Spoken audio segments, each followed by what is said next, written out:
નમસ્કાર. આજે અક્ષય તૃતીયા છે, અખાત્રીજનો પવિત્ર દિવસ. એક સાથે કેટલા બધા શુભ પ્રસંગોનો આજે સમન્વય થાય છે. આજના દિવસે જ ભગવાન વિષ્ણુ પ્રભુ પરશુરામ રૂપે પ્રગટ થયેલા. આજના દિવસે જ માં ગંગાને મહારાજા ભગીરથ આ ધરતી પર લાવેલા.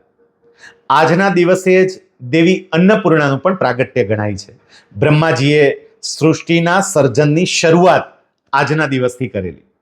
કોઈ પણ યુગનો પ્રારંભ અક્ષય તૃતીયાના દિવસથી થાય છે. દ્વારિકામાં ભગવાન કૃષ્ણ સાથે સખા સુદામાનું મિલન આજના દિવસે થયેલું. સૂર્ય દેવતાએ યુધિષ્ઠિરને અક્ષય પાત્ર આજના દિવસે આપેલું.